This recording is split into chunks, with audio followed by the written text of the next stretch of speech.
મૂળ ગુનેગાર પકડાવો જોઈએ ગમે તેવો. ડર જ નથી. ડર તો હોવો ડર જોઈએ છે. ને. આ ડર કેવાય. સાહસ કેવું કહેવાય આ તો બિહારમાં આવું ના હોય.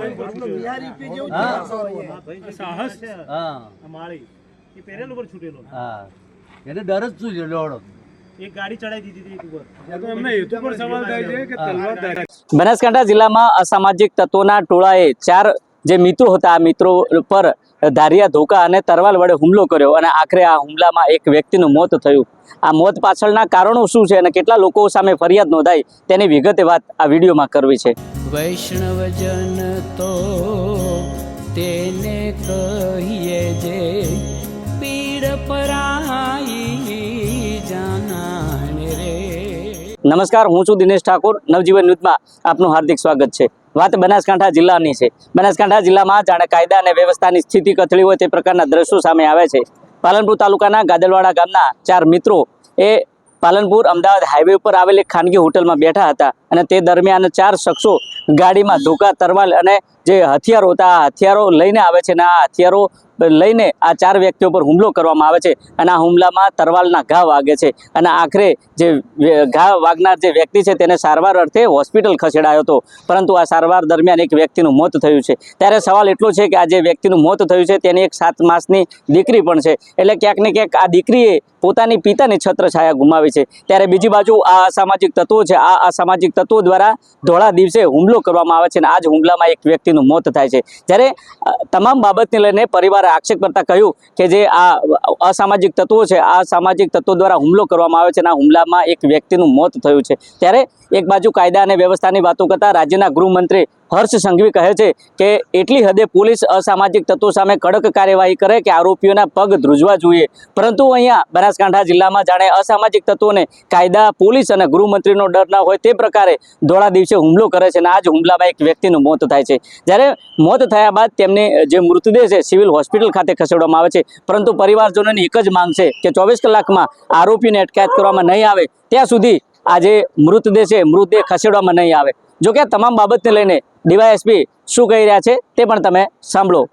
બનાસકાંઠા જિલ્લામાં ગત તારીખના રોજ રાત્રે એક જે ગાદલવાડા જે ગઢ પોલીસના હદમાં આવે છે ત્યાંના જે રહેવાસી છે 4 મિત્રો જે પાલનપુર આવ્યા હતા તે દરમિયાન તેમના પર જે પાલનપુર પશ્ચિમની હદમાં ત્યાં જે અલગ અલગ ઇસમો દ્વારા જે હુમલો કરવામાં આવે છે, જેમાં જે ઇસમો જે છે એ ઇસમોને અત્યારે હાલમાં આઈડેન્ટિફિકેશનની કાર્યવાહી ચાલુ છે. પોલીસ દ્વારા અલગ અલગ જે આરોપીને આઈડેન્ટિફાઈ કરીને તેમને વેરીફાઈ કરીને અને રાઉન્ડ અપ કરવામાં આવ્યા છે. તદુપરાંત હાલમાં જે ઇજાગ્રસ્ત છે તેમના પણ જે નિવેદન લેવાની એ કાર્યવાહી ચાલુમાં છે. તદુપરાંત બનાસકાંઠા પોલીસ દ્વારા આ આખા ઘટનાક્રમ બાબતે અલગ અલગ 8 જેટલી ટીમોનું બનાવીને જેમાં ખાસ કરીને સાયબર ક્રાઇમ ટીમ, એલસીબીની ટીમ, પાલનપુર પશ્ચિમ, પાલનપુર પૂર્વ, પાલનપુર તાલુકા, ઇવન ગઢ પોલીસ સ્ટેશનની ટીમ તેમજ છાપી પોલીસ સ્ટેશનની ટીમ અલગ અલગ જે હ્યુમન રિસોર્સિસના આધારે, ટેકનિકલ રિસોર્સિસના આધારે આરોપીઓને પકડવાની કાર્યવાહી ચાલુ છે. આ તમામ જે ઘટનાક્રમ છે એ ઘટનાક્રમ અન્વયે કોઈ બીજા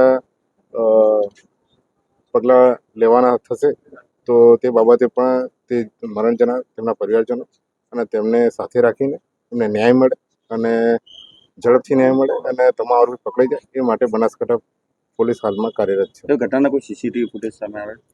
આ તમામ ઘટના બાબતમાં જે ઘટના જગ્યા બન્યો છે એ બાબતના ત્યાંના પ્રોપર સીસીટીવી કે ત્યાં સીસીટીવી નથી, પરંતુ જે અન્ય જે દરેક સરાઉન્ડિંગ એરિયા કે બીજી જગ્યાએ જ્યાં આરોપી ભેગા થયા હોય કે બીજી કોઈ જગ્યાએ અન્ય જગ્યાએ સીસીટીવી હોય એ બાબતે અમારી જે ટેકનિકલ ટીમ છે એ તમામ જગ્યાઓનું ખાસ કરીને રૂટ મેપિંગ કરી રહી છે. રૂટ મેપિંગના આધારે આ જે આરોપીઓ જે ઘટના સ્થળે અંજામ આપ્યો અને ત્યાંથી છૂટા પડ્યા હોય એ તમામ જગ્યાઓના સીસીટીવી ફૂટેજ મેળવવામાં આવી રહ્યા છે. અત્યારે હાલની તારીખમાં બનાસકાંઠા પોલીસ દ્વારા અલગ અલગ જગ્યાઓના જે સીસીટીવી ફૂટેજ છે એનું એકત્રીકરણનું કામગીરી પણ ચાલી રહી છે અને જેમાંથી જ્યારે પણ આ જે મામલે જ્યારે કોર્ટમાં ચાલે ત્યારે આરોપીને બચવાની કોઈ તક ન મળે એ માટે એમની જે સરાઉન્ડિંગ જેટલા પણ એરિયાના સીસીટીવી છે એ પણ ગુનાના કામે કબજે લેવામાં આવશે. અત્યારે હાલમાં તારીખમાં 24 જેટલા આરોપીઓ વિરુદ્ધમાં ફરિયાદ લેવામાં આવી છે અને આ તમામ જે આરોપીઓ છે એને રાઉન્ડ અપ કરવાની કાર્યવાહી પણ અત્યારે હાલમાં ચાલુ છે. તમે જો તે પ્રકારે ડીવાયએસપી કહ્યું કે આ જે ઘટના છે આ ઘટનાને લઈને 8 ટીમો બનાવવામાં આવી છે અને આ જ 8 ટીમો દ્વારા અલગ અલગ તપાસ હાથ ધરવામાં આવી છે અને 24 જેટલા આરોપીઓ સામે ફરિયાદ નોંધવામાં આવી છે અને આવનાર જે સમય છે આ સમયમાં આરોપીઓને પકડી કડક કાર્યવાહી કરવામાં આવશે. પરંતુ સવાલ એટલો છે કે કલાકોનો સમય વીત્યો છે પરંતુ હજુ સુધી સ્થાનિક પોલીસ આરોપીઓ સુધી પહોંચી નથી. કારણ કે આ સામાજિક તત્વો છે, આ સામાજિક તત્વોને પોલીસનો ડર નથી અને ધોળા દિવસે લોકો ઉપર હુમલા કરે છે અને આ જ હુમલા વડે એક વ્યક્તિનું મોત થાય છે. ત્યારે જોવું રહ્યું કે આવનાર સમયમાં બનાસકાંઠા જિલ્લાની પોલીસ ક્યારે આરોપીઓની અટકાયત કરે છે અને કેવી કાર્યવાહી કરે છે તે તો આવનારો સમય બતાવશે. દિનેશ ઠાકોર, નવજીવન ન્યૂઝ, બનાસકાંઠા.